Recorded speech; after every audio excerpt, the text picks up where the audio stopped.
The first sign came from the Deep Space Monitoring Station in Antarctica.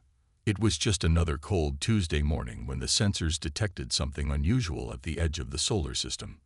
The energy readings were off the charts, unlike anything they had ever seen before. David Miller, the head technician on duty, rubbed his tired eyes and double-checked the readings. His coffee cup stopped halfway to his mouth as he stared at the screens. Multiple objects, each larger than Earth's moon, were decelerating as they entered the outer solar system. "Get me Admiral Walker," he said to his assistant, his voice steady despite his racing heart. Now, in his office at United Earth Defense Force Headquarters, Admiral James Walker was reviewing routine reports when the emergency call came through. The aging military commander had seen a lot in his 30 years of service, but nothing like this. "Sir," Miller's voice cracked slightly over the secure channel. "We have multiple contacts. Size estimate puts them larger than Luna. They're slowing down, sir." Walker's weathered face remained calm, though his knuckles whitened as he gripped his desk. "Sound the quiet alarm. Alert all UEDF bases. No public announcement yet. We don't want panic." But keeping it quiet proved impossible. Within hours, amateur astronomers around the world began posting images online. The objects were visible now, even with modest telescopes. Massive ships, sleek and crystalline, their hulls reflecting the distant sunlight. Then came the broadcasts. They started on all frequencies, in every major language on Earth. The message was simple, yet it sent chills down the spines of everyone who heard it. "People of Earth, we bring greetings from the Galactic Empire. Your world has been chosen for integration into our sacred union of 10,000 worlds. Prepare yourselves for a peaceful transition into a greater civilization." At the United Nations emergency session, Walker stood before the assembled leaders of Earth. The large screens behind him showed real-time images of the Imperial ships, now positioned throughout the solar system. "Ladies and gentlemen," he began, his deep voice echoing in the silent chamber, "we are facing what appears to be first contact with an advanced civilization. Their ships have taken positions near every major planet in our system. Their technology," he paused, choosing his words carefully, "appears to be far beyond our publicly known capabilities." The Chinese representative stood up. "What do you mean by publicly known capabilities, Admiral?" Walker shared a meaningful look with the Secretary General, who gave him a subtle nod. "For now, let's focus on their message. They're calling themselves the Galactic Empire, and they've made it clear they expect us to join them." The room erupted in heated discussions. Some nations wanted to welcome the Empire immediately, hoping to gain access to advanced technology. Others called for immediate military response, despite the obvious technological gap. As the debates raged on, Walker stepped out into the hallway and activated his secure communicator. "This is Walker. Begin Operation Lighthouse preparations. Authorization code: Prometheus Rising." "Understood, sir," came the reply. "How long should we wait?" Walker watched through a window as more Imperial ships appeared in the sky, now visible even in broad daylight. Their massive forms cast shadows over major cities, a show of force that couldn't be more clear. "Let's see what they do next," he said, "but have our platforms ready. If they're anything like human empires, they won't take no for an answer." He ended the call and looked up at the ships again. Humanity had kept its secrets for centuries, preparing for this very moment. The Empire thought they were dealing with a primitive species ready for peaceful integration. They would soon learn why every other galactic power had given Earth a wide berth. But for now, Walker would wait. Let them show their true intentions. Let them make the first mistake. Humanity had gotten very good at playing the long game after all. The Empire had no idea what they had just walked into. The United Nations building buzzed with nervous energy as Imperial Ambassador Marcus made his way to the podium. He looked almost human, except for his silvery skin and eyes that seemed to shift color like oil on water. His ceremonial robes sparkled with embedded crystals that caught the light with every movement.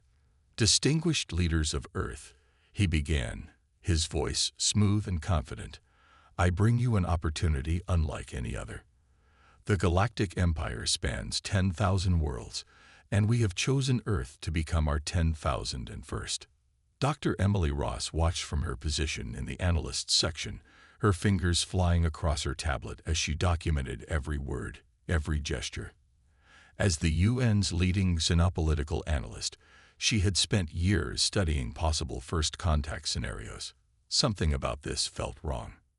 The ambassador's presentation continued, showing holographic images of wonderful worlds, advanced cities, and medical technology that could cure any disease. "All of this," he said, spreading his arms wide, "can be yours. We ask only for your peaceful cooperation and integration into our empire." "And what exactly does integration mean?" Dr. Ross asked, standing up. She ignored the glares from several diplomats. This was too important for political niceties. Ambassador Marcus smiled, but his eyes hardened slightly.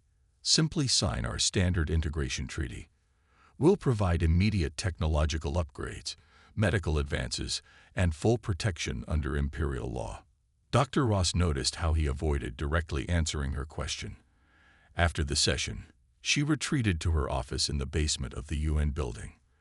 The walls were covered with screens displaying data from the imperial ships and translations of their messages. "Computer, cross-reference the treaty text with historical documents," she commanded. Her system had been enhanced with recovered alien tech that the public didn't know about. As she suspected, patterns began emerging. 3 hours later, she burst into Admiral Walker's temporary office at the UN. "Sir, you need to see this." She dropped a stack of papers on his desk. "I've decoded their actual intentions. The treaty is full of hidden clauses, buried in seemingly innocent diplomatic language." Walker picked up the first page. "Give me the short version." "They're not here to help us," Ross said, pulling up diagrams on her tablet. "Earth isn't going to be their 10,001st equal member. We're being designated as a resource world. The technology they're offering, it's just enough to make us efficient workers. They want our resources, all of them, including us." Walker's face darkened. "Human resources." "Exactly. Their empire runs on bureaucracy and strict hierarchy. They need workers, soldiers, and," she hesitated, "test subjects for their biological research division." Outside the window, another Imperial ship took position over New York, its massive shadow darkening the room. Walker pressed a button on his desk, activating the secure communication line. "Status of Operation Lighthouse?" he asked. "All platforms are in position." "Sir," came the response. "Ready on your command." "Hold position," Walker ordered. "Let's see how they respond to a diplomatic refusal first." Dr. Ross gathered her papers. "Sir, there's something else. I found references in their historical database about Earth. Old warnings, marked as myths. They speak of a quarantine system where something powerful was sleeping." Walker smiled for the first time that day. Well, looks like some of their ancestors had better records than they do." He stood up and walked to the window. "Let them think we're considering their offer. We need time to get everything in place. And if they don't take no for an answer, then they'll learn why Earth was marked as quarantined in the first place." Walker's reflection in the window overlapped with the Imperial ship looming above. "They think they're dealing with simple primitives who will be grateful for their table scraps. Time to show them just how wrong they are." In orbit, the Imperial ships continued their silent vigil, unaware that deep beneath Earth's oceans, mountains, and ice caps, ancient machinery was quietly coming back to life. 3 kilometers beneath the Antarctic ice, Colonel Tom Richards stood in a vast chamber that officially didn't exist. The space stretched for miles, filled with rows of ancient machinery that hummed with quiet power. His breath frosted in the cold air as he walked past towering columns of light that pulsed with a soft blue glow. "Status report." He called out to his team of engineers and scientists, each chosen for their skills and discretion. All systems are responding, sir, replied Dr. Anna White, her face illuminated by multiple floating holographic displays. Project Legacy is waking up exactly as designed. It's beautiful, really. The integration of alien tech with human innovation. Our ancestors were geniuses. Richards nodded, remembering the day he first learned the truth. Earth wasn't just some backwater planet that happened to develop intelligent life. Everything, from the recovered, crashed alien ships to the primitive evolution of humans, had been carefully planned. Time to power up sequence, he asked, watching as more systems came online around them. 2 hours for full activation, Anna responded. The quantum cores are stable, and the zero-point energy taps are functioning at optimal levels. Sir, the Empire won't know what hit them.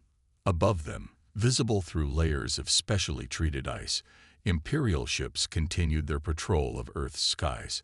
They had no idea that directly beneath them, humanity was awakening technology that made their ships look like children's toys. Richards activated his secure comm link. Admiral Walker, this is Richards.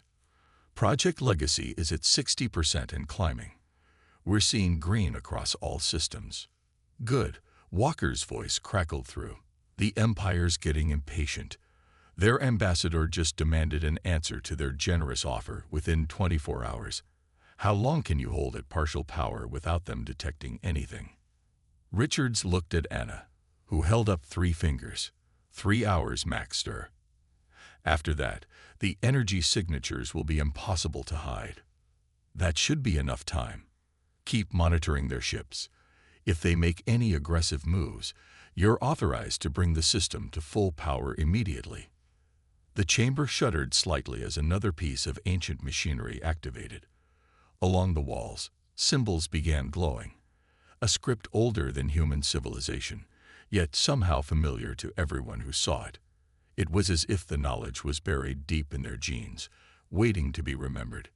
Sir, one of the technicians called out, we're detecting Imperial scan beams attempting to penetrate the ice sheet. Richards smiled.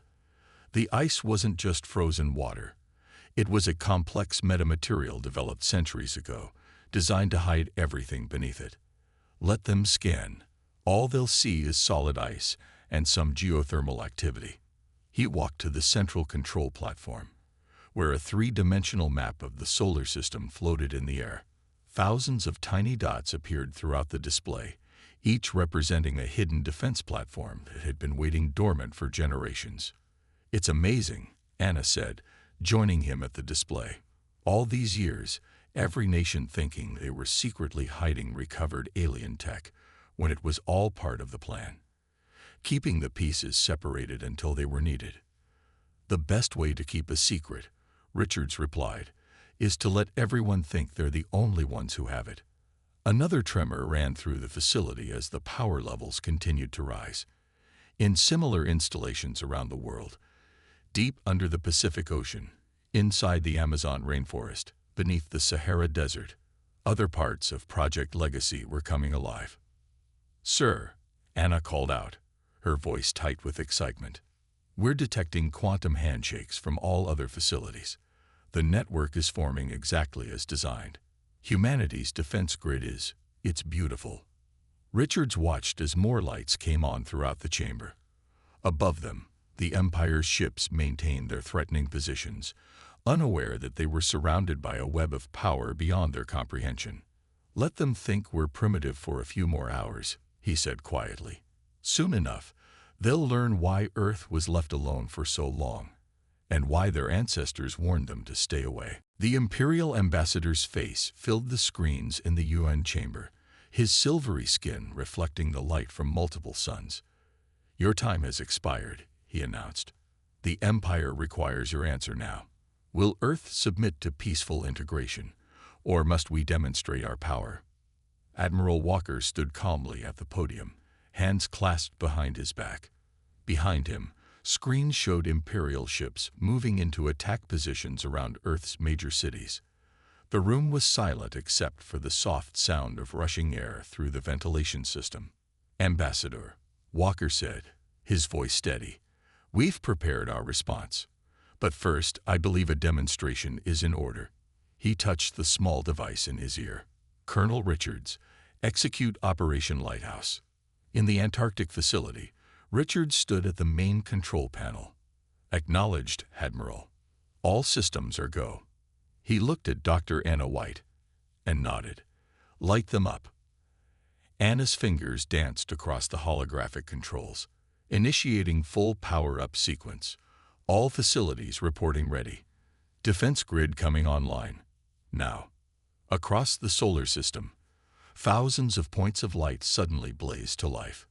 Hidden platforms, some buried in asteroids, others cloaked in the atmospheres of gas giants, all activated simultaneously, each one powered by zero-point energy technology that the Empire thought impossible for primitive humans to possess.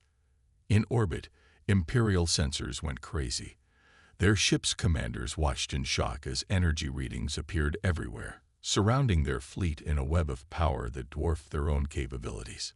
Back in the UN chamber, Walker allowed himself a small smile as he watched the ambassador's expression change from confidence to confusion to the first hints of fear.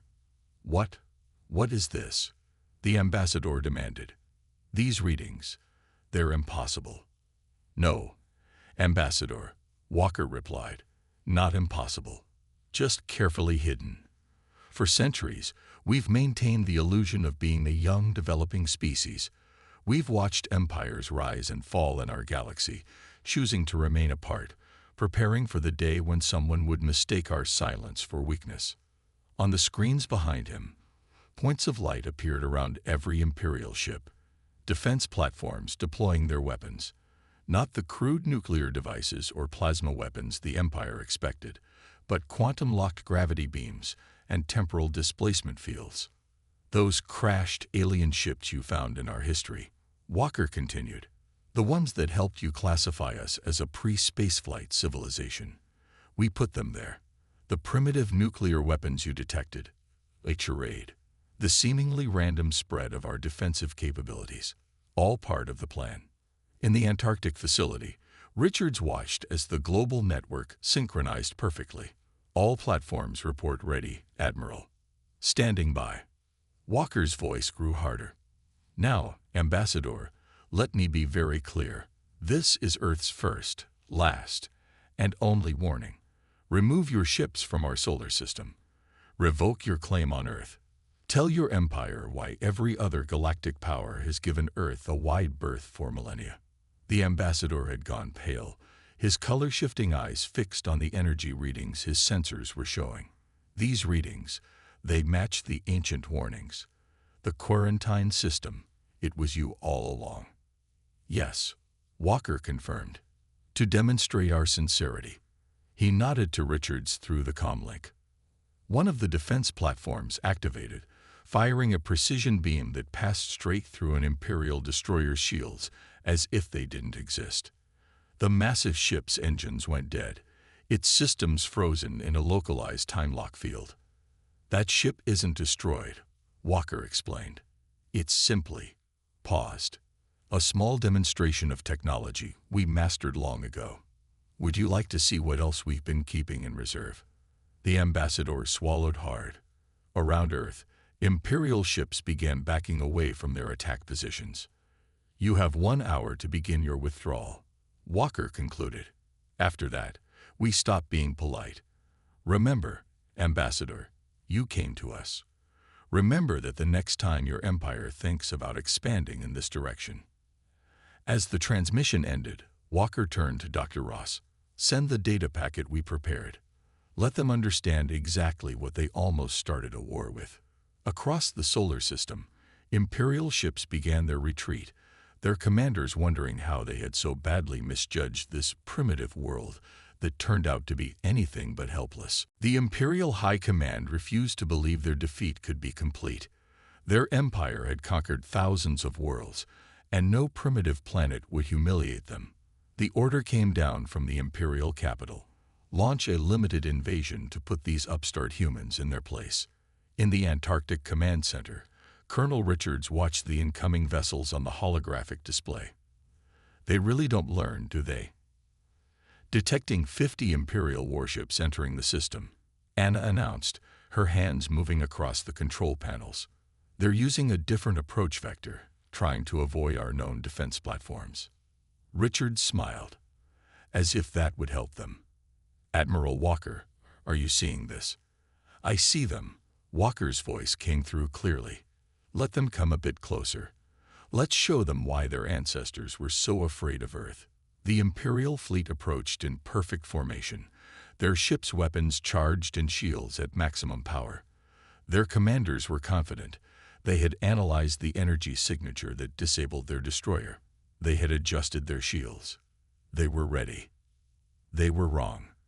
As the fleet crossed Jupiter's orbit, thousands of hidden defense platforms activated, not the ones the Empire had detected before, but a completely different network. These platforms had been sleeping in deep space, disguised as simple asteroids and space debris. Multiple weapon signatures from the Imperial fleet, Anna reported. They're targeting our major military installations.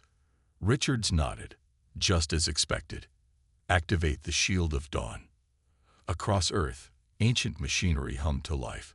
A shimming barrier of energy encompassed the planet, but not the crude energy shields the Empire used. This was a quantum field that bent probability itself, making it impossible for any hostile force to affect the protected area. The Imperial ships opened fire. Their energy weapons, powerful enough to crack planets, struck Earth's shield and simply ceased to exist. The laws of physics within the quantum field had been temporarily rewritten, turning their weapons' energy into harmless light. Second phase, Richards ordered. Show them what real weapons can do. Anna activated a series of commands. Targeting systems online. Quantum entanglement fields ready. The defense platforms fired, but instead of beams or projectiles, they released waves of golden light that passed through the Imperial ship shields as if they weren't there. The light touched their hulls and began to spread. On the Imperial ships, commanders watched in horror as their advanced technology simply stopped working. Weapons went dead, shields failed, but their ships remained intact, hanging helplessly in space. What is this? The Imperial fleet commander demanded over an open channel. Admiral Walker's voice responded, calm and clear. This is why you don't attack a civilization that had time to prepare. Your weapons depend on quantum mechanics as your scientists understand them. We learned to rewrite those rules long ago. In the Antarctic facility, Richards watched the display as more Imperial ships went dark. Not a single shot had reached Earth's surface. Not a single human had been harmed. Should we disable the rest of their fleet? Anna asked, her finger hovering over the controls. Richards checked with Walker. Admiral. No, Walker replied. Let the survivors run. They need to report what happened here. The Empire needs to understand exactly why Earth was marked as forbidden territory in their ancient records. The remaining Imperial ships, witnessing the complete neutralization of their attack force, began to retreat. Their engines strained as they fled at maximum speed, leaving their disabled companions behind. In orbit, the disabled Imperial ships floated helplessly, their crews unharmed but their pride shattered. Earth's defense platforms maintained their vigil, golden light pulsing quietly in the void. Send a message to the disabled ships, Walker commanded. Inform them that we'll restore their systems and allow them to leave once their empire formally acknowledges our sovereignty and independence. Richards looked at the floating Imperial vessels, now little more than expensive space debris. Do you think they'll try again? No, Walker replied. They're finally beginning to understand. Earth isn't just another world to conquer. We're the reason their ancestors created those warning signs in the first place. Above them, the quantum shield continued to shimmer, a testament to humanity's true power, and a reminder to the galaxy that some worlds are best left alone. Ambassador Marcus sat alone in his quarters aboard the Imperial command ship, studying ancient texts that hadn't been opened in millennia. His hands trembled as he scrolled through file after file, each revelation more shocking than the last. Computer, He spoke into the silence, cross-referenced these warning markers with known galactic history. The computer hummed. Warning markers about Earth appear in 37 different ancient civilizations' records. All date back to approximately 50,000 years ago. All contain the same symbol sequence. On Earth, Dr. Ross was making similar discoveries. Deep in her UN office, surrounded by holographic displays showing decoded Imperial archives, she found the missing pieces of humanity's puzzle. Admiral Walker, she called through the secure line. You need to see this immediately. Walker arrived within minutes, followed by Colonel Richards. They found Ross practically bouncing with excitement, her usual professional demeanor cracked by the magnitude of her discovery. Look at this, she said, pulling up multiple displays. I've been analyzing the data packet the Empire sent us, the one they used to educate primitive species about galactic history. But I found something they missed, something they forgot. She pointed to a series of genetic markers. This isn't just history. It's our history, our DNA, human DNA. It's not the result of random evolution. It was engineered, designed, but not by aliens. Her voice filled with wonder. By us. Walker leaned closer to the display. Explain. 50,000 years ago, humanity wasn't primitive. We were one of the most advanced civilizations in the galaxy. But something happened. Something that made our ancestors choose to start over. She brought up more displays, showing star maps encoded within human DNA itself. They didn't just go into hiding. They encoded their knowledge, their technology, their entire civilization into our genetic code. Set it up to unlock gradually, when we were ready. The recovered alien ships, Richard said slowly, the ancient facilities, the seemingly random breakthroughs in human history. All planned, Ross confirmed. All part of a carefully designed awakening sequence. Those weren't crashes we discovered. They were seeds, planted by our own ancestors, waiting to sprout. In his quarters, Ambassador Marcus found the final piece of the puzzle. An ancient imperial report, marked with the highest security classifications, detailed an encounter with Earth's original civilization. They were beyond us, he read aloud, his voice echoing in the empty room. Their technology didn't just surpass ours, it operated on principles we couldn't comprehend. When we threatened them, they didn't fight. They simply disappeared, but they left a warning. We choose to begin again, to remember who we were gradually. Any who interfere with this process will face the guardians we have left behind. Marcus looked out his window at Earth, seeing it with new eyes. The planet wasn't a primitive world ready for conquest. It was a sleeping giant, carefully orchestrating its own reawakening. Back in her office, Ross showed Walker and Richards more evidence. Each major human civilization contributed to our rediscovery. The pyramids weren't just tombs. They were data storage devices. Stonehenge isn't just a calendar. It's a key to unlock certain genetic memories. Every ancient wonder, every unexplained archaeological site, all part of the plan. Walker finished. But why? Why start over? Ross pulled up one final display. Because we, had grown too powerful, too quickly. Our ancestors chose to rebuild slowly, to rediscover our power gradually, to remember our wisdom along with our knowledge. She smiled. The Empire didn't find a primitive species today. They found humanity exactly as we were meant to be at this moment, ready to defend ourselves, but wise enough to show mercy.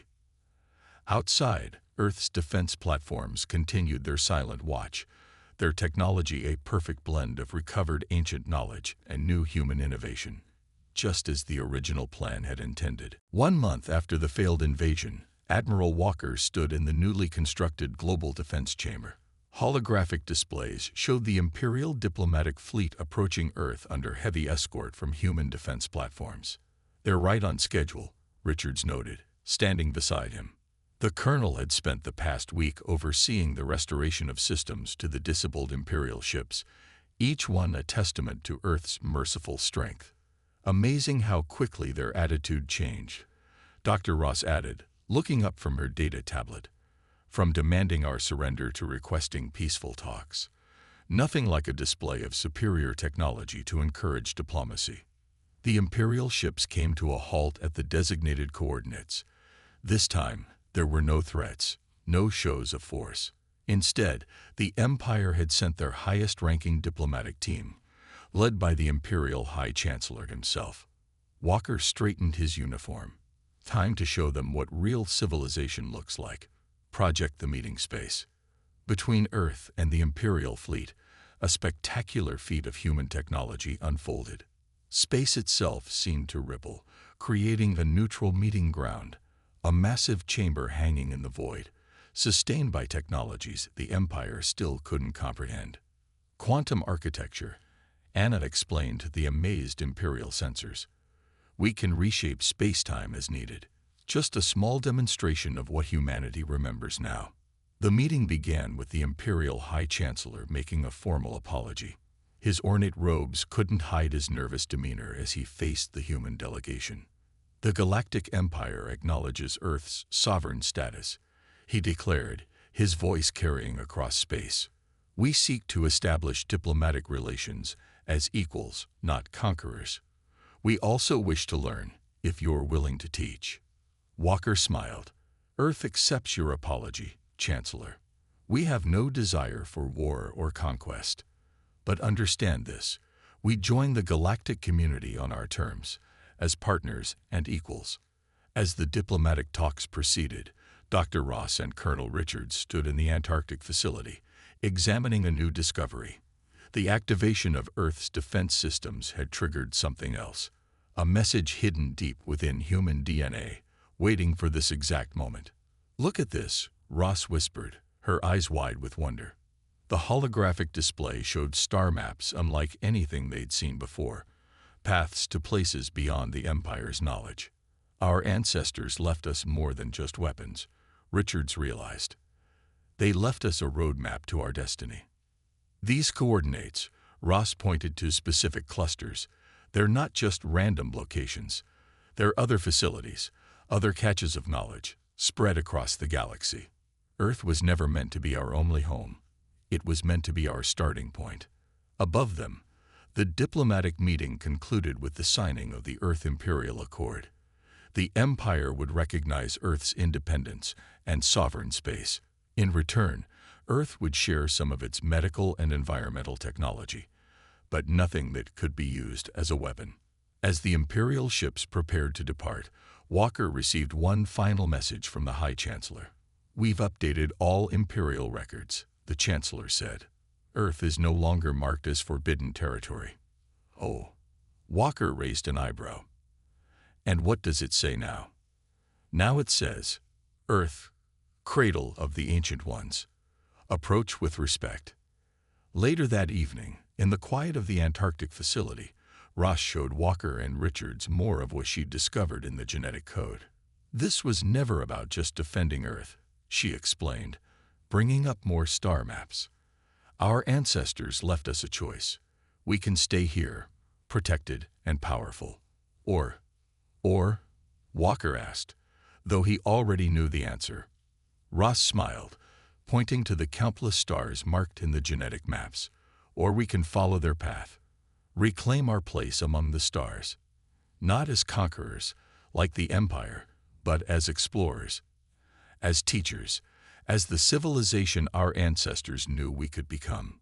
Walker looked at the star map, then at the Earth floating peacefully below them. Finally, humanity had remembered not just its power, but its purpose. Well then, he said, I guess it's time to really show the galaxy what humanity can do. Above them, the defense platforms continued their quiet watch, no longer just guardians of Earth, but beacons lighting humanity's path to the stars.